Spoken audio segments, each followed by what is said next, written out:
ये तो भारी चोट हो गई। हमारा तो पूरा हो गया चैप्टर ही। तो यार बच्चों को फिर आधी चीज डलेगी, वो उनको दिमाग खराब होएगा उनका। वापस फ्री टाइम में देखो, करवाएंगे भाई वापस फ्री टाइम में।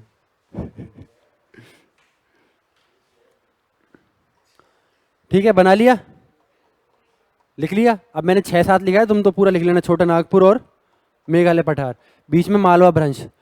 मेघालय पठार पे पहाड़ियाँ, गारो, खासी और जयंतियाँ। चोटियाँ, नौकरेक, शिलोंग और मंगरक्षी।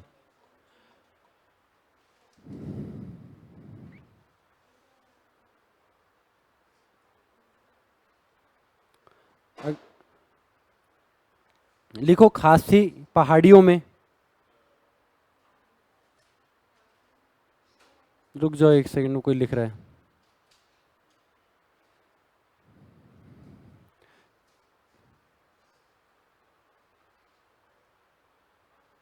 खासी पहाड़ियों में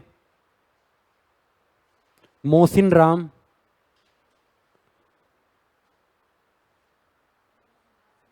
मोहसिन राम तथा चेरापूंजी,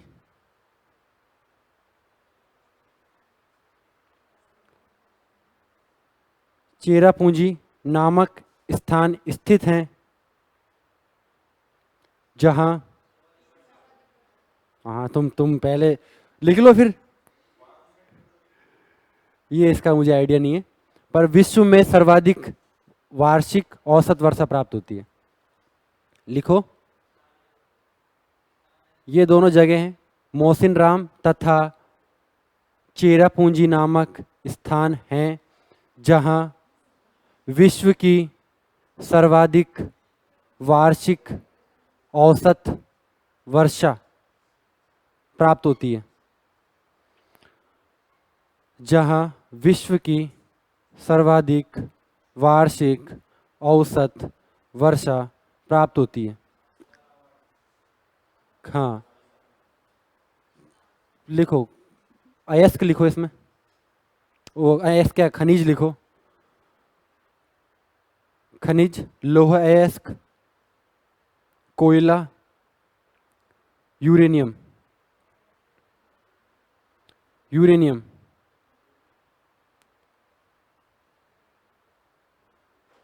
लिख लिया। अब है अपना नंबर 8। पठारे खनिज हैं, पठारे खनिज हैं। देखो पहाड़ियों की बात, पहाड़ियाँ करके पॉइंट डलवाया था इसमें। पहाड़ियाँ 3 लिखवा दी, उनकी 3 चोटियाँ लिखवा दी। उसके बाद की बात इस पठार के बारे में चल रही है। ठीक है, ये जितनी भी इंफॉर्मेशन है पठार के बारे में, किसी पर्टिकुलर पहाड़ी के बारे में नहीं। अब इसमें लिखो नंबर 8, करबी आंगलोंग। करबी आंगलोंग, ये करबी आंगलोंग। इसकी ज़्यादा बात नहीं लिखेंगे। मिकिट, मिकिट तथा रेगमा पहाड़ी, हाँ, तथा रेगमा पहाड़ियाँ स्थित है। बस इतनी बात। पहले तो ये पहली बात तो कुछ किताबों में दे ही नहीं रखा, 8 दे रखे हैं। इसमें मैं 2 फालतू लेकर के आया हूँ आप लोगों को। एक तो करबी आंगलोंग, क्योंकि इसका एक बार क्वेश्चन आया था, इसकी पहाड़ी पूछ ली गई थी, तो उतना ही लिखेंगे अपन। एक इसमें आया दंडकारण्य, नंबर 9 जो है, तो लिख लो नंबर 9 डालो, इसमें इतनी बात है। नंबर 9 लिखो। रेगमा 2।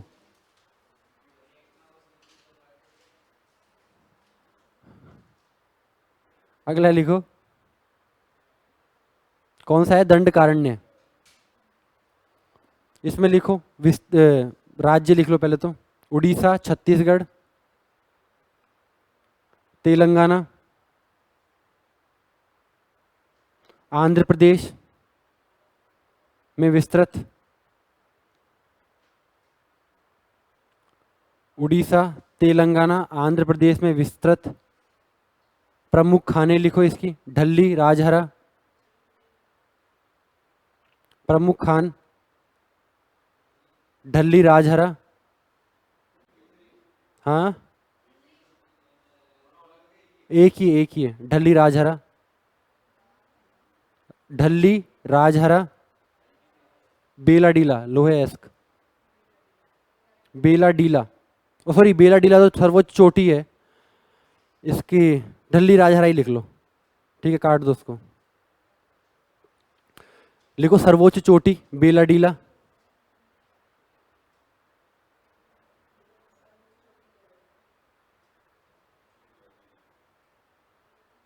बेला डीला, इसमें अगला पॉइंट लिखो बेला छोटी डीला, इसमें अगला पॉइंट लिखो छत्तीसगढ़ में इसे, लिखो लिखो लिखो फटाफट लिखो, छत्तीसगढ़ में इसे बस्तर का पठार,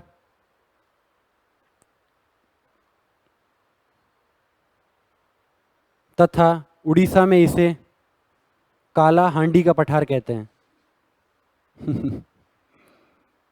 क्या वो फनी नाम है क्या?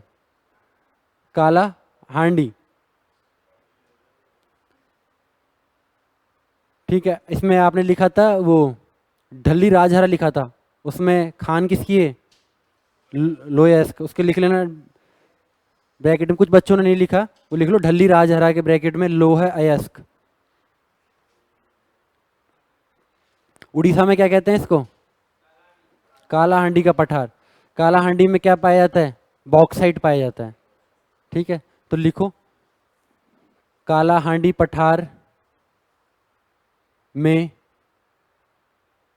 बॉक्साइट भंडारण,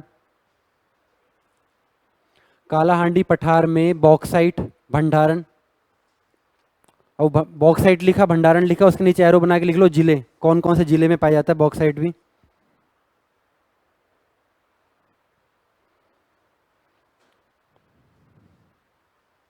बलानगिर, बलानगिर एक वर्ड है पूरा ये। काला हांडी जिला है ये। कोरापुट, कोरापुट, पुट पुट लिखो इसमें आगे। नदियां,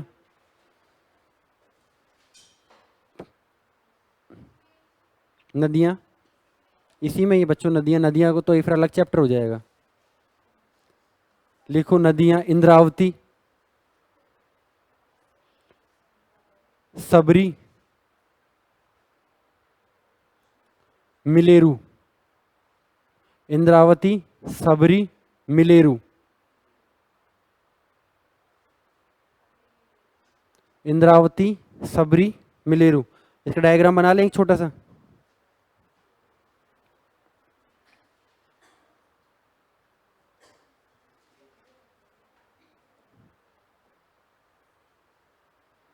कौन सा पठार है? करबी आंगलोंग। यहाँ पे तो क्या है? छत्तीसगढ़। यहाँ पे क्या है? उड़ीसा। छत्तीसगढ़ में क्या बोलते हैं इसको? बस्तर का पठार।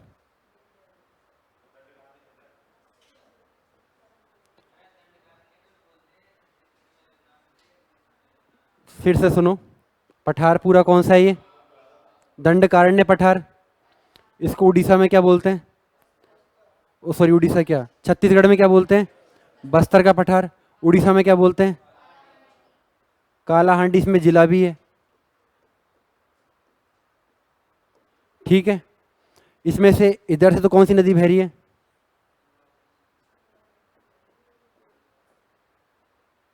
गोदावरी, ठीक है। इसमें से निकलती है गोदावरी की सहायक नदियां, ट्रिब्यूटरी रिवर्स। एक तो ये है, कौन सी है? इंद्रावती। एक कौन सी है? सबरी। अब एक ये जो नदी है, इसका अलग अलग किताबों में, इंटरनेट पे अलग अलग नाम है।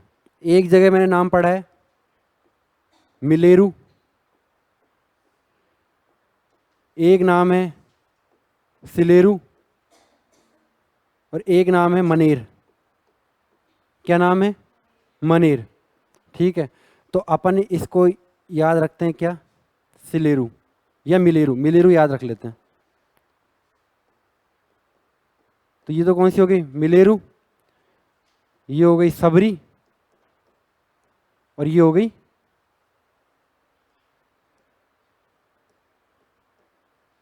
इंद्रावती। आया समझ में? अब इधर जो खनिज पाए जाते हैं, कौन से खनिज पाए जाते हैं?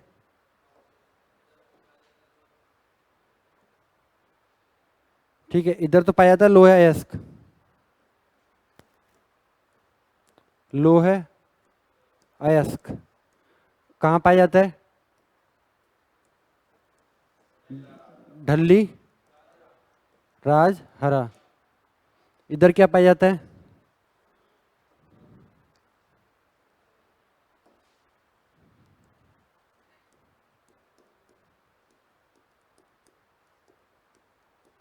जिले बताओ इसके। ये तो कालाहांडी हो गया, और क्या? कोल्हापुर, कोरापुट, और एक और है बालाहांडी, बालनगीर। ठीक है, तो वो लिख लो। पहले डायग्राम बना लो बस। इसमें ये ध्यान रखना है, बस्तर का पठार इधर, कालाहांडी याद रखना। ठीक है, कालाहांडी में क्या मिल रहा है? बॉक्साइट। और बस्तर में क्या मिल रहा है? लोहा।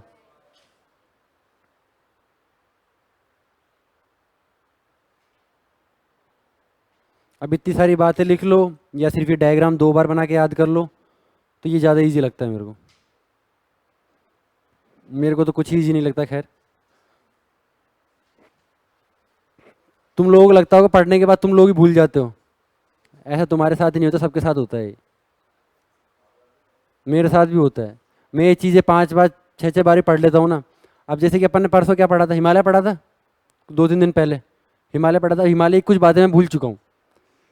दर्रे, दर्रे मुझे याद है। अच्छा, मुझे पूर्वी दर्रे बता दो एक बार। सिक सिक्किम से शुरू होते हैं, देखते किसको याद है। नाथुला, शाबाश।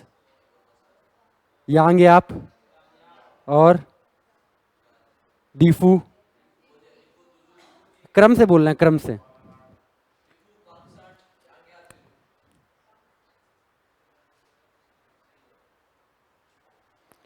दो तो यहाँ पे, नाथुला, जलीबला, फिर उसके बाद दीफू नहीं है।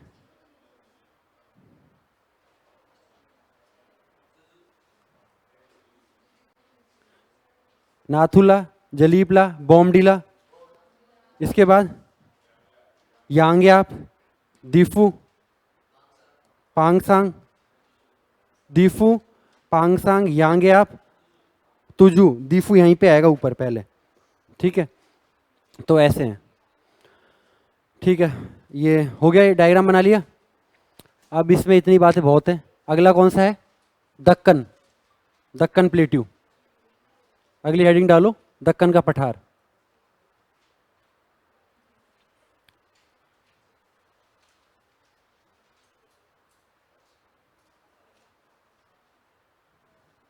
दक्कन का सबसे बड़ा। अच्छा, इसमें मैंने एक बार मुझे बताना, इसमें क्या क्या, एक चीज रह गई शायद इसमें। हाँ, एक जनजाति है गोंड, लिखो। गोंड जनजाति, इसमें नहीं, पहले वाले में। पहले वाले में जगह हो तो वहां पे जनजाति डैश गोंड, गोंड जनजाति। बल्ली, अच्छा, मल्ली। कलेश करवा दिया था उसने भी जीवन में। अच्छा ठीक है, लिख लिया। अब इसमें लिखते हैं अपन कि इस पठार को भी ना 3 भागों में बांटा गया है। ठीक है, इधर जैसे ये ट्रायंगल शेप में है, तो ये वाला जो है वो तो कौन सा है? महाराष्ट्र का पठार है, लोकेशन से नाम पता चल रहा है। ये वाला कौन सा है? तेलंगाना का पठार है। और नीचे वाला कौन सा है? कर्नाटक का पठार। ठीक है, ठीक है। अब इनको भी अपन आगे डिवाइड करेंगे, तो अब लिखो दक्कन का पठार। इसमें लिखो राज्य, लिख लो पहले तो, कौन कौन से राज्य में विस्तृत है? एमपी, छत्तीसगढ़, महाराष्ट्र,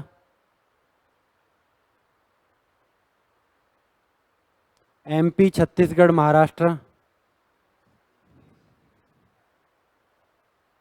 तेलंगाना, कर्नाटक, आंध्र प्रदेश,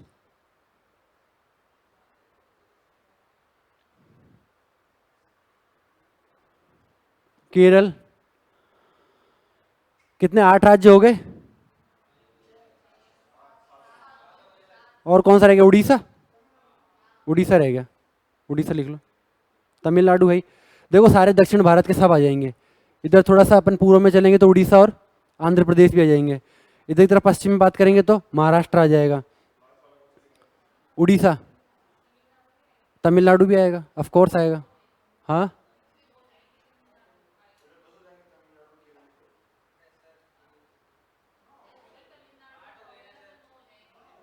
8 हो गए बच्चा।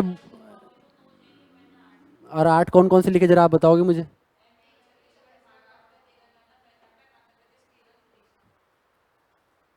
केरल, उड़ीसा, उड़ीसा आएगा। तो आंध्र प्रदेश नहीं आएगा फिर, पर आंध्र प्रदेश भी आएगा। तो 9 राज्य कर लो यार। वो कोई 8 क्या फिक्स ही कर दिया क्या? मेरे को 8 याद करके आया था तो मेरे 8 रह गए। 9 कर लो इसको, पत्थर की लकीर नहीं है ये। ठीक है, अब लिखो लार्जेस्ट। लार्जेस्ट को हिंदी में क्या बोलेंगे? सर्वाधिक लंबा। लिख लो सर्वाधिक लंबा। सबसे बड़ा, हाँ सर्वाधिक बड़ा लिखेंगे, लंबे की बात नहीं चल रही इसमें। इसमें लिखो इसका 5 lakh kilometre square area. 5 lakh kilometre square. सर्वाधिक बड़ा, सर्वाधिक विस्तृत। ठीक है, अब आगे लिखो एवरेज हाइट। लिखो इसकी औसत ऊंचाई कितनी है? 600 मीटर। लावा द्वारा निर्मित पठार, काली मिट्टी, कपास खेती।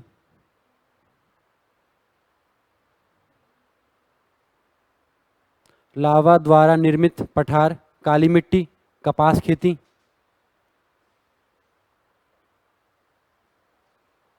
लिखो 3 भागों में बांटा जाता है इसे। इसे 3 भागों में बांटा गया है।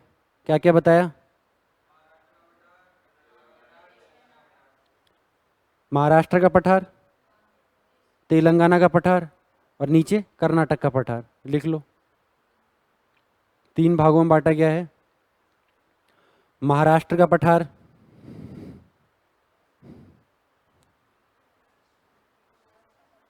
तेलंगाना का पठार और कर्नाटक का पठार। अब लिखो पहला महाराष्ट्र का पठार।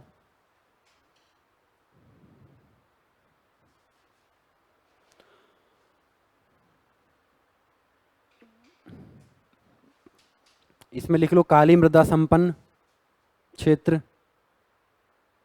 सर्वाधिक काली मृदा यहीं पाई जाती है।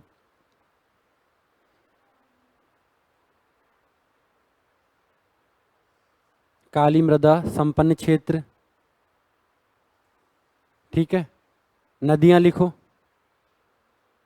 कौन कौन सी नदियां हैं? गोदावरी और कृष्णा।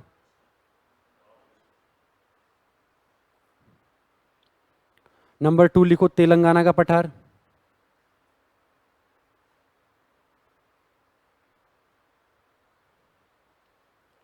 अब इसको भी ना 3 भागों में बांटा गया है। ठीक है, किसको कितने भागों में बांटा गया है?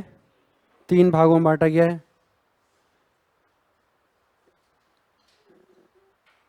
ये अपना तेलंगाना का पठार है।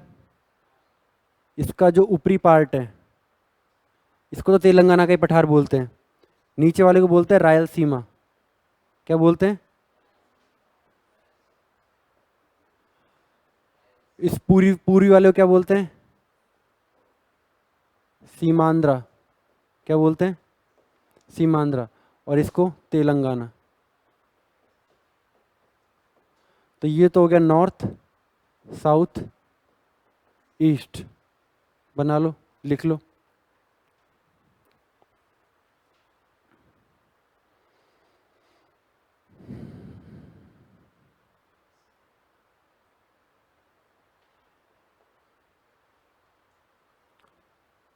इसमें एक पॉइंट और लिख लो, रायलसीमा पर पेन्नेरू नदी बहती है। पेन्नेरू, पे आधा न, पूरा न, ऊपर ए की मात्रा रू, पेन्नेरू।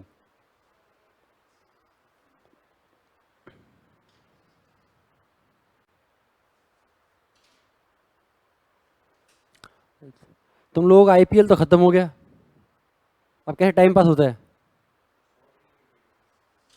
पढ़ करके हैं? कुछ तो होगा। कोई तो ओटीटी प्लेटफॉर्म ढूंढ रखा होगा किसी ने, किसी की गर्लफ्रेंड, कोई है, बॉयफ्रेंड। क्या है? बॉयफ्रेंड है? क्या बॉयफ्रेंड है? तो जिगरी दोस्त दिखते हैं। कितने सालों से जानते हो तुम एक दूसरे को? कितने साल? तो फिर भी तेरे गांव का ही है क्या? तो बचपन के दोस्त हो तुम तो, लंगोटिया यार हो। देखो दोस्ती, दोस्ती का भी ना एक काल होता है, समझ रहे हो? जैसे कि इनका काल होता है ना, जो प्री कैम्ब्रियन काल की दोस्ती है ना, वो बहुत लंबी चलने वाली है। और जो प्लास्टोसीन वाली दोस्ती है ना, ये प्लास्टोसीन है तो ये कुछ ही दिनों की होती है गद्दारी करबो तो दोस्ती प्री कैम्ब्रियन, या तो देखो दोस्ती करो, दोस्त बनाने के ना कुछ नियम होते हैं, कुछ ना मेजरमेंट होते हैं लाइफ में। हर चीज़ के ना पैरामीटर्स रखा करो कि दोस्ती करूंगा तो ऐसे इंसान से करूंगा, दुश्मनी करूंगा तो कम से कम ऐसे ऐसे करूंगा। दुश्मन भी हर किसी को नहीं बनाया जाता, दुश्मन भी थोड़ा होना चाहिए कि यार ये मेरा दुश्मन है, ताकि चार लोगों को बताने में भी लगे कि यार कमाल का दुश्मन बना रखा है। अब तुम हर किसी से दुश्मनी कर लो टुचुर पुचुर से, तो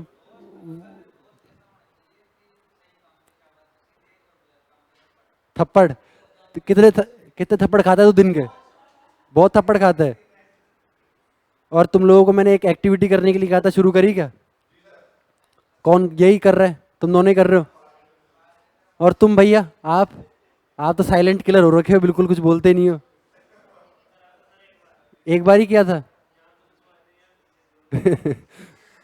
आप तीनों में से किया किसी ने कुछ?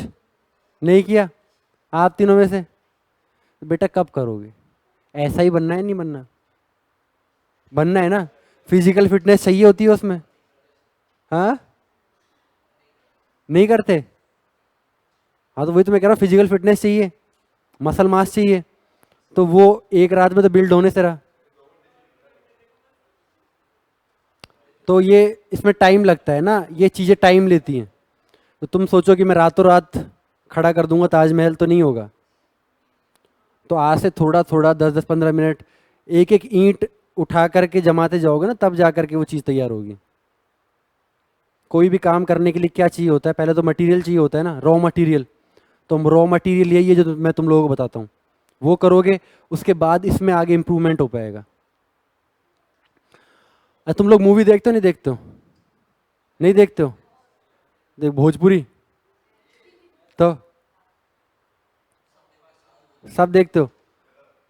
गदर मूवी देखा करो। मूवी कुछ हॉलीवुड की मूवीज अच्छी अच्छी हैं, जिसमें तुम्हें कुछ चीज़ें पढ़ाने की भी जरूरत नहीं पड़ेगी। कुछ साइंस समझा देंगी, कुछ तुम्हें ज्योग्राफी समझा देंगी, कुछ हिस्ट्री समझा देंगी। तो एक है, तुमने ऑटोमन एम्पायर का नाम सुना होगा? सुना है? ऑटोमन साम्राज्य। हाँ, महमद तृतीय था उसका, महमद है ना। तो वो बंदा ऐसा था जिसने, रोमन साम्राज्य का भी नाम सुना होगा तुमने। उस टाइम पे ये बात है 69 या 68 ईसा पूर्व की, बीसी की, बिफोर क्राइस्ट की। ठीक है, बीसी और एडी में तो समझते हो ना फर्क क्या होता है? इसमें उल्टा चलता है। बीसी में तो उल्टा चलता है कि जो सबसे पुराना होगा उसका सबसे ज़्यादा नाम होगा, मतलब नंबर सबसे बड़ा होगा। तो इतना पता होगा। तो ये बात तब की है। तो उस टाइम पे 1500 साल हो चुके थे रोमन एम्पायर को खड़ा हुए, और वो एकदम फुल अपनी चरम सीमा पे था। उसके बाद क्या हुआ कि ऑटोमन साम्राज्य एक छोटा साम्राज्य था, अपने जैसे ही एक किसी के मन में आई कि मेरे को जाकर के रोमन से पंगा लेना है, और उसने युद्ध छेड़ा था। शहर का नाम था कॉन्स्टेंटिनोपल, जो आज के टाइम पे इस्तांबुल है, टर्की का। तो ये जो था कॉन्स्टेंटिनोपल था रोमन साम्राज्य में, और ये अपना महमूद था टर्की में। तो टर्की में ये जब पैदा हुआ तो इसको शुरू से ही ना एकदम ऐसे ही बनाया गया कि अरे तेरे से क्या होगा, तू तो बेकार राजा है, तू किसी काम का नहीं है। इसके पिता के मरने के बाद ये राजा, पिता ने इसको मरते हुए कहा था कि बेटा रोमन से कभी पंगा मत लेना, जो अभी है ये और ख़त्म हो जाएगा, तो उनको कभी मत छेड़ना। पर इसने क्या एक कहानी पढ़ी थी उस टाइम पे, इनकी जो कुरान और वो हुआ करती थी ना, तो उसमें क्या एक कहानी बनाई गई थी। अब वो कहानी तो बनाई गई थी सिर्फ इंसान को प्रेरणा देने के लिए कि आने वाले टाइम में एक ऐसा शासक होगा जो इस कॉन्स्टेंटिनोपल शहर को जीतेगा और इस साम्राज्य का विस्तार करेगा, बड़ा करेगा। तो ये कहानी तो सिर्फ ऐसे ही एक, जैसे मैं आज बोल दूं कि मैं आने वाले टाइम में जो है पाकिस्तान भारत में मिलेगा, और एक आदमी आएगा ऐसा जो पाकिस्तान को भारत में मिलाएगा, बांग्लादेश को भी भारत में मिला देगा, और चीन से भी अपना हिस्सा ले लेगा अपना जो है खुद का, और अखंड भारत का निर्माण करेगा। ठीक है, अब ये बात मैंने आज भविष्यवाणी कर दी, किताब में लिख दी। अब एक बंदा हुआ जिसने वो किताब पढ़ी और उसने मेरी कहानी सुन करके उसको क्या लगा कि ये चीज़ मेरे लिए बोली गई है, उसने क्या खुद पे अप्लाई कर ली। जैसे कई बातें नहीं होती कि मैं तुम लोगों को बोलता हूँ तो कुछ बातें तो दो बंदे अपने ऊपर अप्लाई कर लेते हैं, कुछ बातें दो बंदों को अपने ऊपर ले लेते हैं। तो ऐसे ही उस बंदे ने क्या हुआ कि वो जब उसने कुरान पढ़ी तो कुरान में लाइन लिखी हुई थी कि एक आएगा जो कॉन्स्टेंटिनोपल को जीतेगा। तो उस बंदे ने वो लाइन खुद पे ले ली, और जब वो लाइन उसने खुद पे ली ना तो अगल बगल के सब बोलने लगे उसको, कह रहे पागल वागल हो गया क्या तू, तू क्या करने जा रहा है।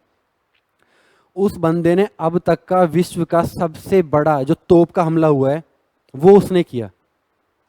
सबसे बड़ी बड़ी, बहुत बड़ी बड़ी, इस कमरे से भी बड़ी बड़ी तोप वो जो है लेकर गया था। और उस शहर के बारे में कभी आज जाना, पढ़ना या थोड़ा रिसर्च करना, उस शहर की दीवारें बहुत ही विस्तृत और बहुत ही बड़ी बड़ी, मतलब सुरक्षा की दृष्टि से सबसे शानदार शहर बनाया गया था वो। उन दीवारों को तोड़ना नामुमकिन था, इसलिए वो बहुत सारी तोप ले गया। तोप से पार नहीं पड़ी, उसने ज़मीन में सुरंग खोद करके गया। तो रोमन्स ने क्या है कि स्कैंडिनेवियन जो है वो मंगा रखे थे लड़ाकू। तो उनकी क्या खासियत थी कि ज़मीन में होने वाली हर हलचल पर नज़र रखते थे। उनकी स्पेशल टास्क फोर्स थी कि कोई भी सुरंग खोद करके जो है किले में नहीं घुसे। तो सुरंग खोद करके किले में जब पहुंचने लगे तो उसका पता लगा, तो उसमें उन्होंने वो डाल दिया। उस टाइम पे एक उसका अभी तक ना जो फॉर्मूला है वो अभी तक पता नहीं चला है। उसको बोलते हैं ग्रीक फायर। क्या बोलते हैं? Greek fire. एक चिपचिपा पदार्थ होता है जो अगर आपके ऊपर या दीवार पे फेंक दिया जाए या पानी के ऊपर भी, जो जलता रहता है बहुत देर तक। अगर किसी पे चीज़ पे पड़ गया तो वो जल के ही ख़त्म होगा, पानी डालो कुछ भी डालो बुझाओ। तो उस टाइम पे ग्रीक फायर इन्वेंट हुई थी। तो उसने क्या, ग्रीक फायर, उन्होंने जहाँ सुरंग खोदी उन्होंने सुरंग में ग्रीक फायर भर दी और उसमें आग लगा दी। तो जहाँ से सुरंग खोदनी शुरू हुई थी ना, वहाँ पे जो है आग की लपटें बाहर निकली, तो वो भी प्लान फेल हो गया। समंदर के रास्ते से उसने ट्राई किया, समंदर के रास्ते भी वो फेल हो गया। उस बंदे का बताते हैं, उस बंदे ने 2 महीने तक जो है वो रेगुलर लगा रहा कि तोप से हमले, कभी किसी चीज़ से हमले। फिर वहाँ से उन्होंने मदद मंगाई रोमन्स ने, कहाँ से, जो रोम जो उनका मेन सिटी शहर था वहाँ से उन्होंने मदद मंगाई। उनके भी उसने वो जहाज वहाज सब जला दिए। वो लगा रहा, सब उसको बोल रहे। उसकी तोप जो थी, सबसे बड़ी जो तोप थी, वो तोप फट गई और वो मरते मरते उसमें बचा, क्योंकि वो तोप के पास खड़ा होकर चलवा रहा था। उसको चलाने वाले तोपची ने भी कहा था कि भैया ये फटने वाली, क्रैक आ गया इसमें। तो उसने उसके तलवार रख के बोले कि तू इसको चला। तो वो तोप फट गई, मरते मरते बचा वो। महीना भर उसने रिकवरी में ले लिया। उसके बाद वो उसने पूरा वो जो खेमा था ना वो छोड़ा नहीं, वो वहाँ पे रेगुलर उस चीज़ में लगा रहा। और जो भी उससे पूछे आकर के कि भाई तू ऐसा क्यों कर रहा है, क्या पागलपन है, ऐसा क्या मिल जाएगा इस शहर में, तो वो एक ही बात बोलता था कि भविष्यवाणी हुई है, एक शासक आएगा जो कॉन्स्टेंटिनोपल को जीतेगा और वो मैं हूँ। अब सब उसको बेवकूफ़ कहते थे उस टाइम पे। धीरे धीरे वो लगा रहा, अंदर का खाना ख़त्म हुआ, सब कुछ ख़त्म हुआ। फिर उसने अपने खूब सैनिक भेजे। तो वहाँ पे रोमन्स के पास उनका तुरुप का इक्का था, उसका नाम मैं भूल गया। वो बंदा सबसे ज़्यादा उस युद्ध में जो है सबसे ज़्यादा बंदे उसने मारे थे अकेले ने। हाँ, हरक्यूलिस। हाँ वो अलग होगी। तो उस वो फ्रेंच बंदा था, फ्रांस का था वो, तो उन्होंने वो रोमन्स ने उसको किराए पे रख रखा था लड़ने के लिए। तो वो सब करने के बाद उन्होंने सब सारे हथकंडे अपना लिए। फिर उसके बाद उन्होंने थोड़ा छल कपट का भी सहारा लिया, वो भी उनका सक्सेसफुल नहीं निकला। लास्ट में उसने और तोप के गोले और सारी तोप एक ही दीवार पे लगा करके उस एक दीवार के एक हिस्से को जो है उसने ढहा दिया, और तब जा कर के वो शहर में घुसा। खूब मारपीट करी, खूब सब कुछ किया, और उसने कोई 5 या 6 महीने में जा कर के उस शहर को जीता। तो वैसे ही इतने से साम्राज्य का विस्तार शुरू हुआ था वो, और वो आधे रोम को जीत गया। बस एक वो दीवार तोड़ के घुसना था उसको, किसकी? कॉन्स्टेंटिनोपल की, क्योंकि जो कि बहुत मजबूत थी। तो मैं क्या इस कहानी से क्या शिक्षा देना चाह रहा हूँ कि भविष्यवाणी हुई है, तुम सब आरएस बनोगे, ठीक है। आरएस की पहला जो खेमा है वो क्या है? कॉन्स्टेंटिनोपल है, और वो क्या है? प्री है। और तुम्हारे तोप और तोप के गोले क्या हैं? इकोनॉमिक सर्वे और करंट अफेयर्स। बाकी तुम पानी के रास्ते से जाओ, फर्रे बना करके चीटिंग करने की कोशिश करो, तुम्हें सुरंग खोदो तुम उसमें। सुरंग क्या है? Rajasthan history, art and culture, ये सारी चीजें हैं। दीवार क्या है? वो कॉन्स्टेंटिनोपल की प्री है। उसके बाद मेंस क्या है? रोमन साम्राज्य है। और इंटरव्यू क्या है? रोम शहर है। वहां तक पहुंचना है तो इस भविष्यवाणी को खुद पे लेना होगा, पूरी तैयारी रखनी होगी। लोग कहेंगे कि पागल हो गया है क्या, ऐसे थोड़ी होता है काम। क्या? इसका है rise of Ottoman empire, Ottoman साम्राज्य का उत्थान।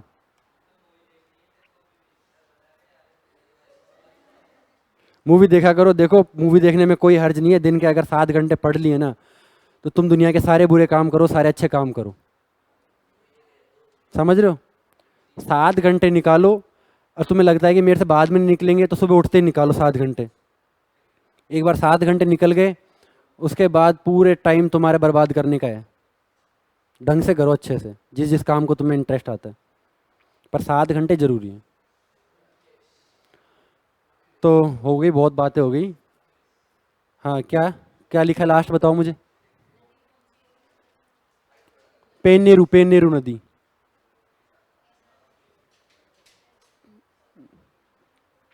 लिख लिया? अखिलेश, हरक्यूलिस है वो, हरक्यूलिस है। उस उसका नाम तो उसका है कुछ और है। उस उसके बाद में उसको हरक्यूलिस बुलाया गया, और इंडिया में आते आते तक वो अखिलेश हो गया। तो कुछ भी सच सच नहीं है। इंडिया का नाम भी कैसे पड़ा? इंडिया कैसे पड़ा? इंडिया का नाम पता है तुम लोगों को? इंडस नदी के कारण। और मुझे नहीं पता, मुझे आइडिया नहीं है। और मुझे इसका बताओ कि अपन ने हिंदुस्तान क्यों बुलाते हैं? सिंधु नदी के कारण। किन्होंने बुलाया सबसे पहले? सबसे पहले अरबियों ने। अरबी आए थे, जो सह को क्या बोलते थे? है बोलते थे। तो सिंधु नदी के पास जो लोग रहते थे उनको सिंधु की जगह क्या बोलते थे? हिंदू बोलते थे। इंडस नदी थी, इंडस ग्रीक जो थे वो क्या इस सिंधु नदी को क्या बोलते थे? इंडस रिवर बोलते थे। और इंडस के इधर वाला जो क्षेत्र था इसको क्या बोलते थे? इंडिया बोलते थे। तो ऐसे तो इंडिया पड़ा, ग्रीक ने तो इसको क्या बुलाया? इंडिया बुलाया, और अरबियों ने क्या बुलाया इसको? हिंदुस्तान बुलाया।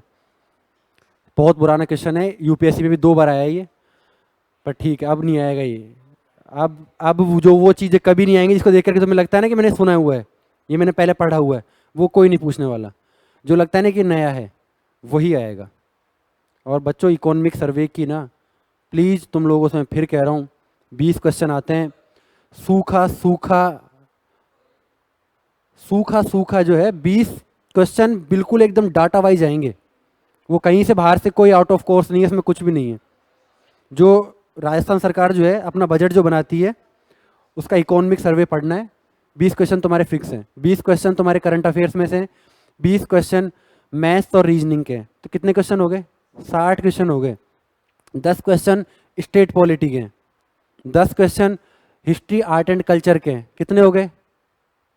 80 क्वेश्चन हो गए। कितने में से? 150 में से। अरे 150 में से 80 80 क्वेश्चन तुम लोगों ने कर दिए ना, तुम्हारा प्री क्लियर है। और अभी तक तो मैंने ना तो नेशनल पॉलिटी की बात करी है, ना मैंने अभी तक इंडियन इकोनॉमी की बात करी है, ना मैंने अभी तुम्हारे ये साइंस की बात करी है। साइंस के 15 क्वेश्चन आते हैं। साइंस का बहुत वास्ट सिलेबस है, पढ़ने बैठोगे पागल हो जाओगे, और उसमें भी सवाल तुम लोगों को नहीं आएगा। ठीक है। और इसके अलावा इंडियन ज्योग्राफी की मैंने बात नहीं करी है, वर्ल्ड ज्योग्राफी की मैंने बात नहीं करी है। राजस्थान ज्योग्राफी पढ़ ली, 15 क्वेश्चन आएंगे उसमें से। ठीक है, 80 और 15 95। अब तुम 95 अटेम्प्ट करके आते हो तो 95 से 75 तो सही करके ही आओगे, और 75 सही कर दिया मतलब कि 200 में से 100 नंबर। कितने? 100 नंबर। कुछ नेगेटिव मार्किंग कर लो तो कितने? 95 91, इतनी कट ऑफ जाएगी। हाँ हाँ, आपकी बात थोड़ी ज़्यादा जाएगी। खैर वो तो पेपर पे डिपेंड करता है, पर मैं बता रहा हूँ ट्रिक इतनी सी है। मतलब मैंने अभी तक तुम्हें गिनती की 5 सब्जेक्ट गिनाई होगी, ठीक है ना, 10-15 सब्जेक्ट में से। इन 5 सब्जेक्ट को पढ़ना है, इन 5 को ही पूरा पूरा नहीं पढ़ना है। जितना आरपीएससी ने बता रखा है ना, आरपीएससी ने पूरा बता रखा है कि अगर ज्योग्राफी बता रखी है तो ज्योग्राफी में हम ये पूछेंगे, इसके बाहर नहीं पूछेंगे। तो वो गिनती की चीज़ें पढ़नी है। और एक बार गलती से तुम लोग प्री में घुस गए ना तो तुम मेहनत कर लोगे मेंस के लिए, मुझे पता है। क्योंकि एक होता नहीं है क्या कि यार अब ये तो आखिरी टाइम था मेरा, प्री क्लियर कर लिया तो मेंस ही में वो क्लियर करना ही है, मजबूरी हो जाती है। तो मजबूरी तभी आएगी माथे, नहीं तो ऐसा है कि वैकेंसी का कुछ पता नहीं है अभी तक तो। और अगर जिसने प्री की तैयारी कर ली, ऐसा है कि वैकेंसी के लिए सिर्फ उसको हिंदी पढ़नी है, प्री की तैयारी हो जाएगी इससे। ऐसा ही कि एक पेपर की तो इतना जी के है इसमें,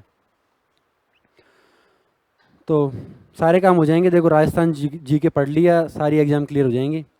चलो आगे बढ़ते हैं। पेनेरू नदी बहती है, ये किसकी बात चल रही थी? रायलसीमा पठार में बहती है। रायलसीमा किस में आता है? तेलंगाना पठार में आता है। कौन सा भाग है इसका? दक्षिणी भाग है। पूर्वी भाग को क्या बोलते हैं? सीमांध्रा। उत्तरी भाग को क्या बोलते हैं? तेलंगाना पठार। ठीक है।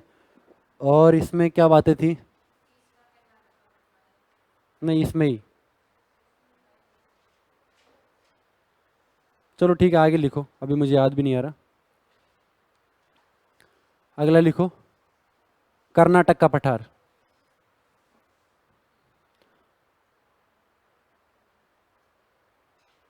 कर्नाटक का पठार,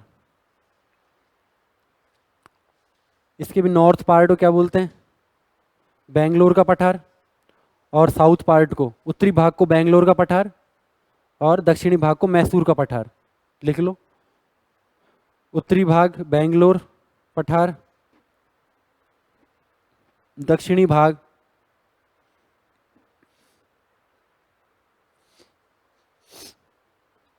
कौन सा है? मैसूर का पठार।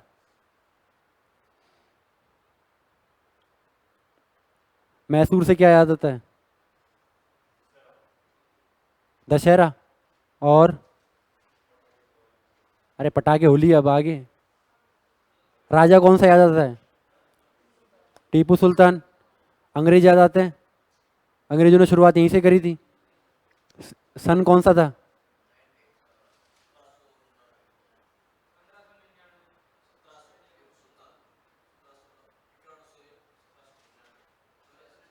मेरे को श्योर नहीं, जिसको श्योर है वही बताऊंगा, कि मैं भी चाहता हूँ कि जानना। 1799।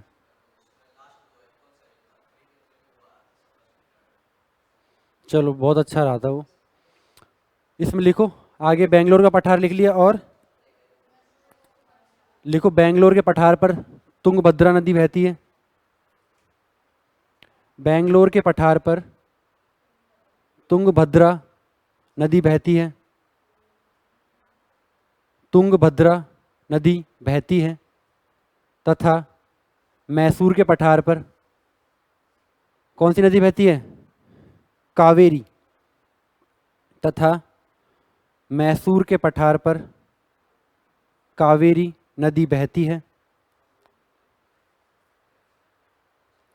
अब इसमें भी क्या है कि पार्ट डिवाइड कर रखे हैं।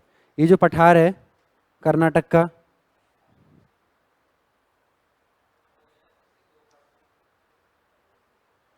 एक तो ये तो है तटीय प्रदेश,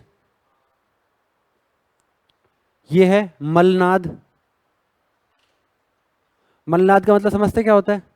पर्वतों का क्षेत्र, ठीक है, जहाँ पर्वत पाए जाते हैं।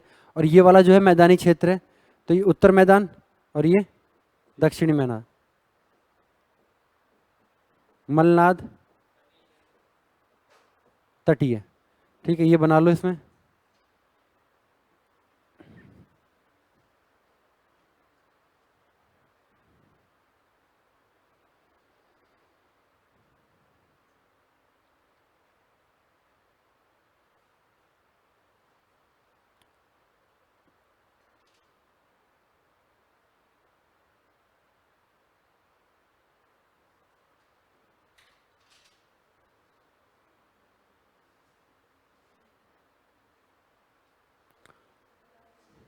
लिख लिया? आप तटीय क्षेत्र का पता है आप लोगों को, जो समुद्र के किनारे वाला क्षेत्र हो तटीय क्षेत्र कहते हैं। मैदान का पता ही है, समतल जो क्षेत्र होता है उसको मैदान कहते हैं। मलनाद के बारे में लिख लेते हैं, नीचे लिखो मलनाद, शाब्दिक अर्थ लिखो इसका, पहाड़ियों की भूमि।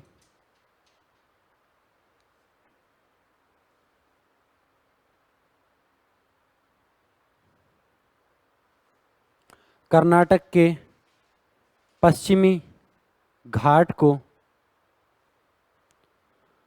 कर्नाटक के पश्चिमी घाट को मलनाद कहा जाता है।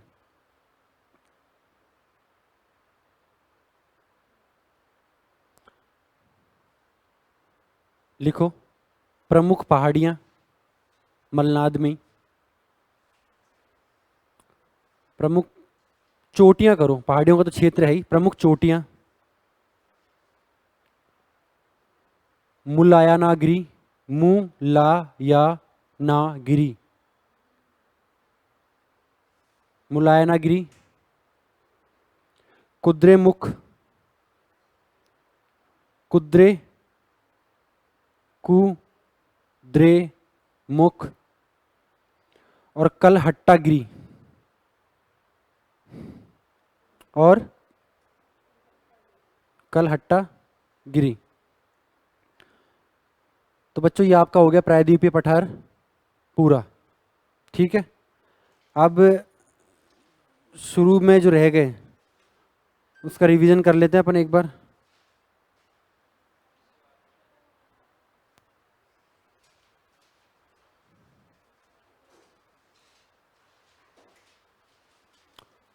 ठीक है, भारत ये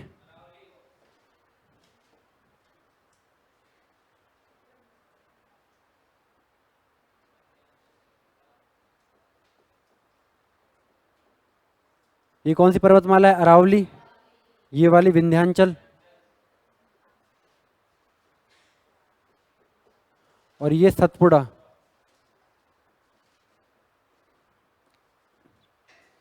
अरावली और विंध्याचल के मध्य भारत के कितने पठार स्थित हैं? 4 पठार। पहला कौन सा है? मेवाड़ का पठार। दूसरा मध्य भारत का पठार। तीसरा बुंदेलखंड का पठार। चौथा मालवा का पठार। पांचवा बघेलखंड का पठार। छठा छोटा नागपुर पठार। सातवां मेघालय का पठार और आठवां करबी आंगलोंग पठार। नवा दंडकारण्य पठार और 10वां कौन सा है? दक्कन का पठार। अच्छा मुझे बताओ इसकी चौड़ाई कितनी है? 1400 किलोमीटर। लंबाई कितनी है? 1700 मीटर। एवरेज हाइट कितनी है? 600 से 900 मीटर। क्षेत्रफल बताओ इसका?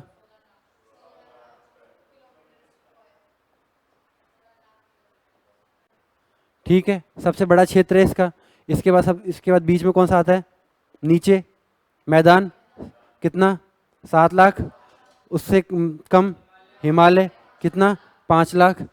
ठीक है, इसमें बात कर लिया अपन ने 2 चोटियों के बीच के। अब इसमें मेरे को पर्टिकुलर एक एक की बात करते जाते हैं अपन, मुझे बताते जाओ, मैं भूल गया, थोड़ा सा मैं भी याद कर लूँ।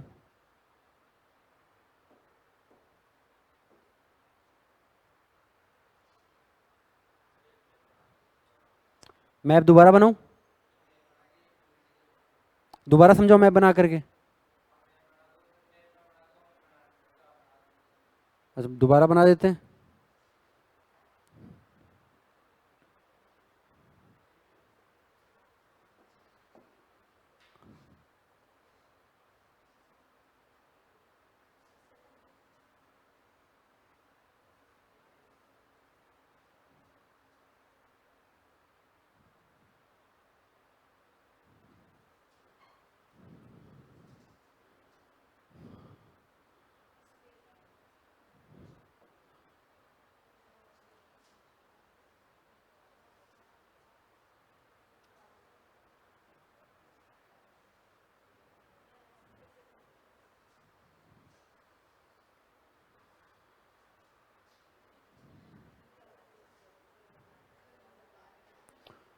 ठीक है।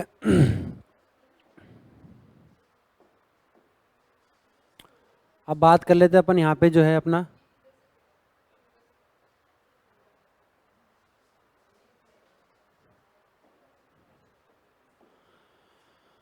मेवाड़ के पठार की बात कर लेते हैं। इसमें क्या क्या बातें लिखवाई मेवाड़ में? क्या चीज? नदी कौन सी? बनास। ढाल इसका? वेस्ट टू ईस्ट और दक्षिण में स्थित है।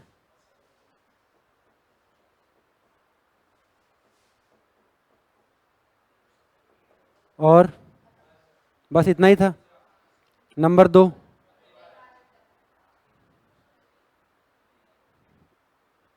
मध्य भारत का पठार।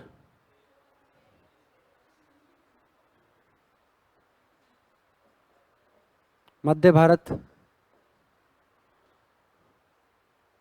इसमें बताते जाओ मुझे। एमपी और एमपी के उत्तर पश्चिम, उत्तर पश्चिम में स्थित चंबल नदी। कहाँ से निकलती चंबल? विंध्याचल के जाना पाव पहाड़ी से। ठीक है, आगे और क्या बताया मैंने इसमें? बीएड का निर्माण। और इतना ही था। ठीक है, नंबर 3 बताओ मुझे।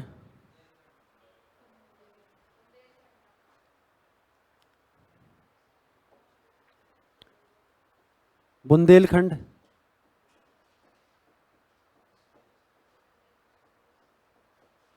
क्या क्या था बुंदेलखंड के पठार में? पहले तो मुझे इसके राज्य बताओ। UP, MP?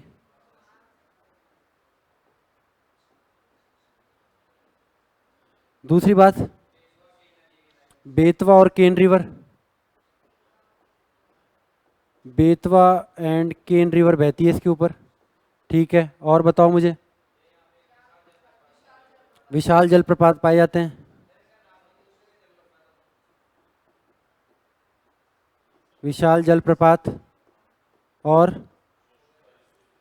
शुष्क परिस्थितियां।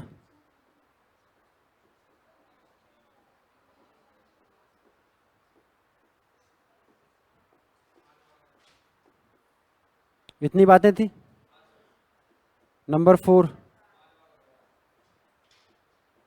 मालवा का पठार।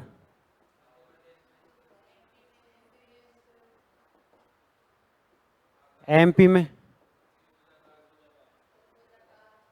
त्रिभुजाकार।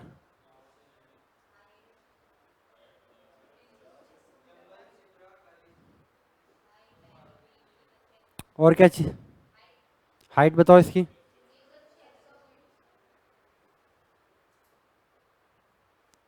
और बातें?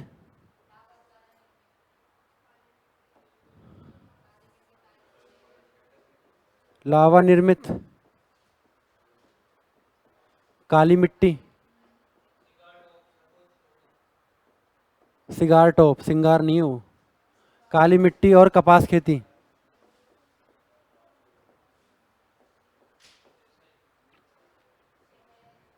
सर्वोच्च चोटी। बच्चों किस किसने श्रृंगार टॉप लिख लिया है इसको?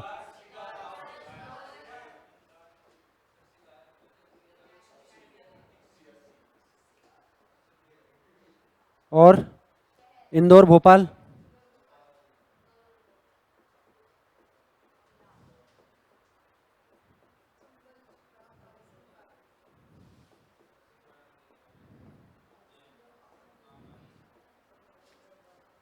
शिप्रा नदी किनारे।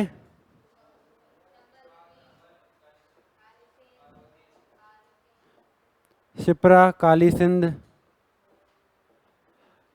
वो इसने किसने वो लाइन बोली थी? शिप्रा नदी किनारे उज्जैन शहर। हाँ, तो ये लिखना चाहो तो लिख लो। बाकी काली सिंध और पार्वती, चंबल। ठीक है, आगे बात करते हैं। पांचवा था यहाँ पे अपने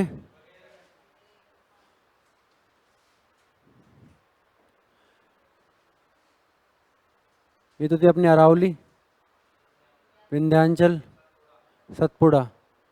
नंबर 5, नंबर 6, नंबर 7, 8, 9, 10।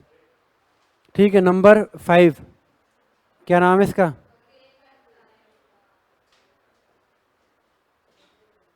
बघेल खंड का पठार। इसके बारे में बता दो मुझे। राज्य बता रहे हो पहले?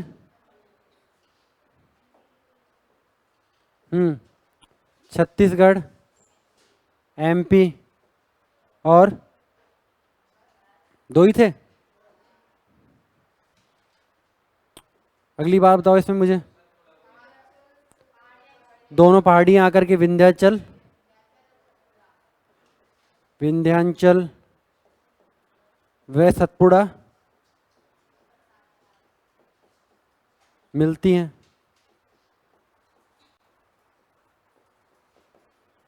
और सोन व महानदी अपवाह तंत्र को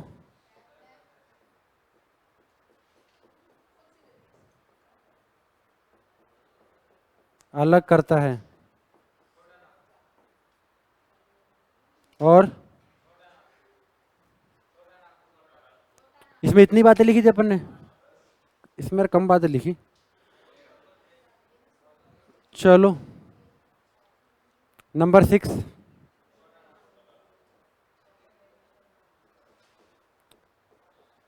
छोटा नागपुर।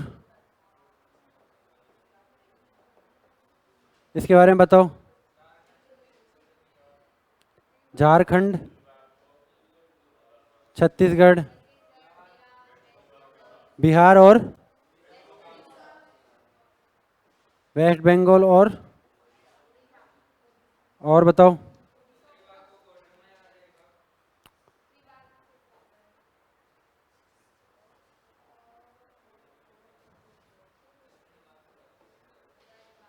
कोडरमा या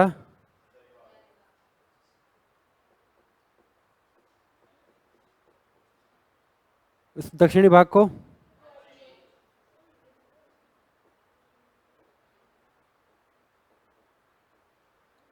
और बताओ। कौन सी नदी? दामोदर नदी दो भागों में बांटती है, कोडरमा और रांची पठार। इसकी हाइट 700 मीटर। सर्वोच्च चोटी पारसनाथ। नदियां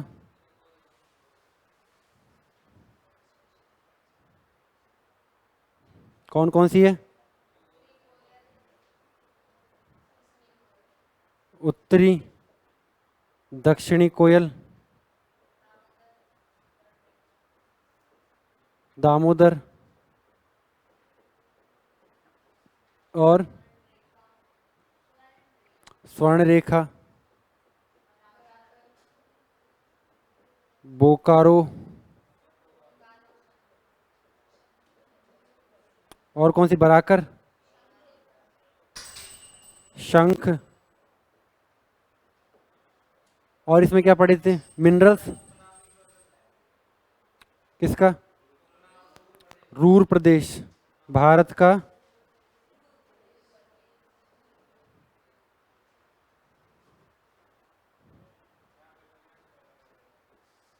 रूर प्रदेश।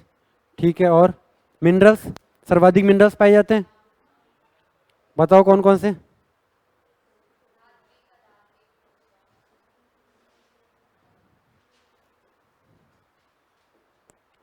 धात्विक, अधात्विक और एनर्जी, ऊर्जा। और महत्व इसके? अच्छा, इसमें पहाड़ पार्ट, पार्ट कौन सा? नेत्र, नेत्र हार्ट पार्ट। और बताओ।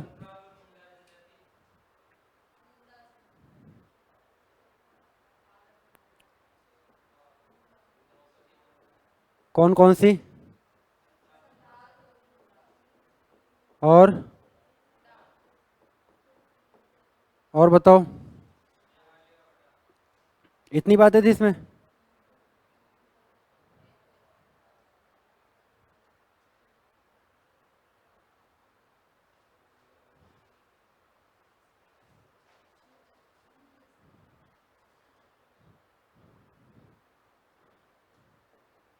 नंबर 7।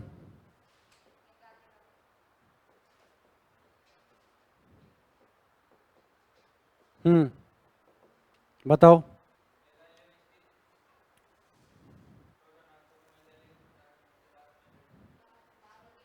देखो, ये तो होगा अपना छोटा नागपुर, ये हो गया अपना मेघालय, बीच में क्या हो गया? मालवा भ्रंश।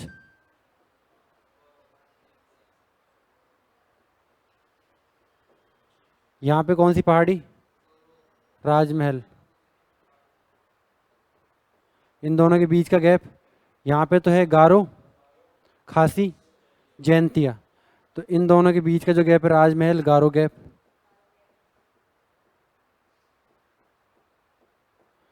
ये कौन सी है? खासी, सॉरी गारो, खासी, जैंतिया। पीक्स बता दो मुझे इसके। नोकरेक, शिलोंग और मंगरक्षी।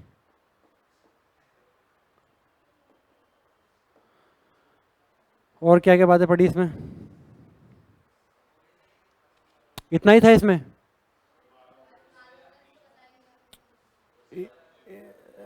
इसी में ही सर्वाधिक, औसत, वार्षिक, वर्षा, चेरापूंजी और मोहसिन राम। ठीक है।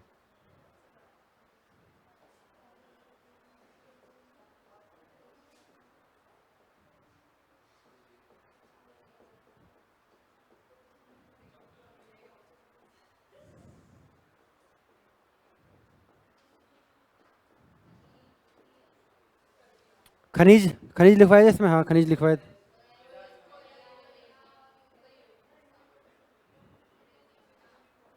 लोहा अयस्क और यूरेनियम, कोयला। इसके अलावा अपन ने पढ़ा था, मैं लिख रहा हूँ, तुम लोग क्या बातें करने का मजा आ रहा है क्या तुम लोगों को? थोड़ा देख लो, ये रिवीजन चल रहा है, ये याद हो गया तो आसानी रहेगी, नहीं तो कोई मतलब नहीं है।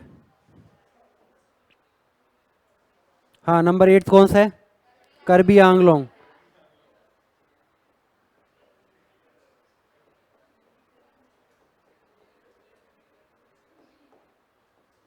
इसमें बताओ मुझे, दो ही बातें पढ़ी थी अपन ने, दो पहाड़ियाँ, मिक्किर और रेगमा पहाड़ी।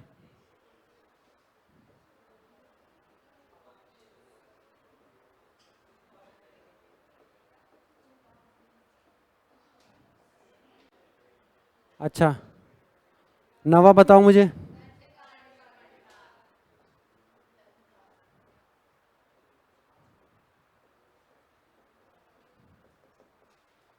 इसको बताओ, इसके बारे में मुझे बातें। पहले तो इसमें मुझे बताओ, इस छत्तीसगढ़ में इसको क्या बोलते हैं? बस्तर का पठार। छत्तीसगढ़ में क्या बोलेंगे? बस्तर का पठार। क्या पाया जा रहा है इसमें? लोया, ढल्ली, राजहरा। इसके अलावा इसको अपन ने उड़ीसा में क्या बोल रहे हैं? कालाहांडी।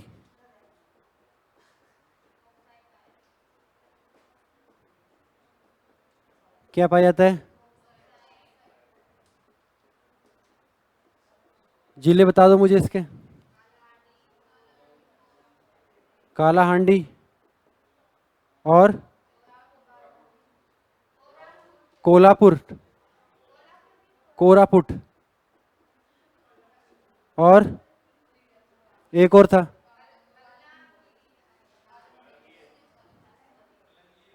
बलंगीर। ठीक है, और क्या पढ़ा था इसमें अपन ने? गोंड जनजाति। कौन सी? नदियां? इंद्रावती, सबरी,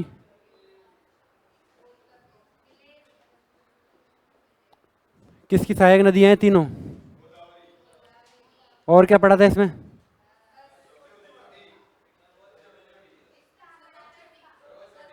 सर्वोच्च चोटी।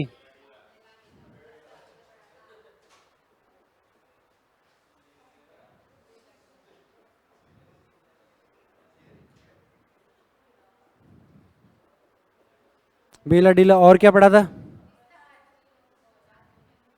क्या चीज? विस्तार कौन से क्षेत्र में? अच्छा, राज्य पहले बताने। चलो ठीक है, बताओ राज्य बताओ।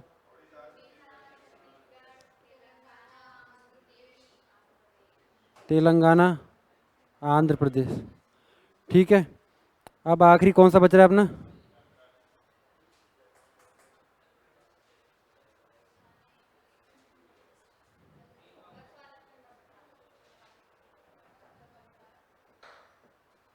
दक्कन का पठार। पहले तो मुझे इसके डायमेंशंस बता दो। लार्जेस्ट, विशालतम, कितना? 5 लाख किलोमीटर स्क्वायर। और एवरेज हाइट 600 मीटर। और काली मिट्टी, लावा निर्मित, कपास खेती। और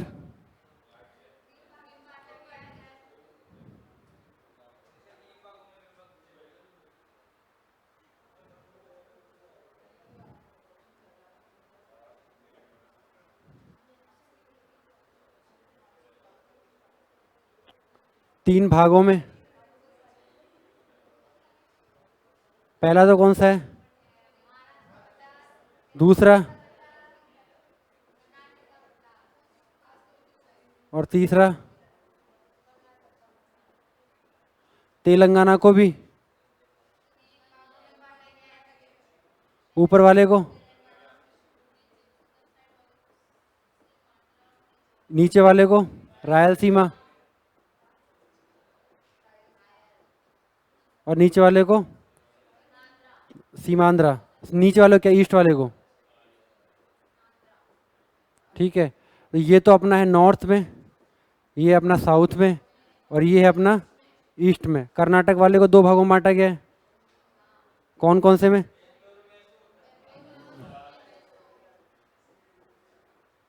बेंगलोर और मैसूर। अच्छा, मुझे इसमें बताओ, महाराष्ट्र पठार की बात बताओ। काली मिट्टी, कपास खेती, और नदियां कौन कौन सी? गोदावरी और कृष्णा। कावेरी नीचे आएगी, कृष्णा। तेलंगाना में बताओ क्या पढ़ा था? ये तो ठीक है, राइस में तेलंगाना में कुछ नहीं लिखा था। सीमांध्र में भी कुछ नहीं लिखा होगा। बेंगलोर में?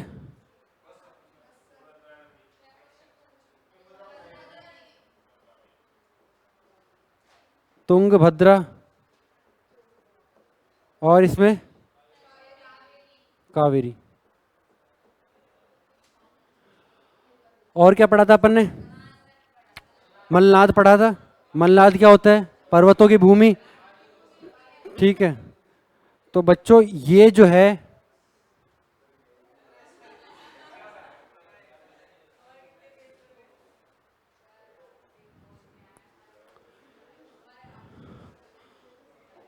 ये आपका प्लेट्यू है। ठीक है, अब आपने कितने पेज भर दिए इसमें? ये हाँ, अगर ऐसे बना करके लिख के पढ़ लेते हो तब तो ये इतने सही है, और इसमें लैंग्वेज डाल करके और थोड़ा छोकन लगा करके लिखोगे तो याद भी नहीं होगा तुम लोगों से। तो आज जाना है घर पे, सबसे पहले डायग्राम बनाना है, सबसे पहले इनकी लोकेशन पता होनी चाहिए। लोकेशन के पता होने के बाद इनमें मुख्य मुख्य चीज़ जिले, इनमें कौन कौन से खनिज पाए जा रहे हैं वो, इनमें से पर्वत पहाड़ियाँ और इनकी चोटियाँ, जनजातियाँ और नदियाँ। ठीक है, ये जो मैंने बताया ये, हाँ ये नदी कौन से पठार में बहती है, या इस पठार पे कौन, ये वाली चोटी कौन सी पठार पे स्थित है, या फिर इनमें से कपास का उत्पादन सर्वाधिक कौन से पठार में किया जाता है, इनमें से बॉक्साइट जो है कौन से पठार में पाया जाता है, बॉक्साइट इस पठार के कौन से भाग में पाया जाता है, बॉक्साइट निम्न में से किन जिलों में पाया जाता है। तो ये सारी चीज़ें, ये सारे सवाल आएंगे। तो घाट में, सॉरी पठार में जो भी सवाल आएगा वो इन्हीं में से आएगा। तू कहाँ भाई, मेरे से पहले जल्दी में है तू? हाँ, ऊपर बैग रखा है। तो क्या टाइम हो गया? अच्छा 10:05 हो गए क्या? हवाबाज है ये, इसके मूछें उगा लिए इसने, अब हवाबाजी करेगा ये। चलो ठीक है, आया समझ में कुछ आज जो पढ़ा अपन ने? कुछ गया? ठीक है, तो अब मिलते हैं नेक्स्ट क्लास में।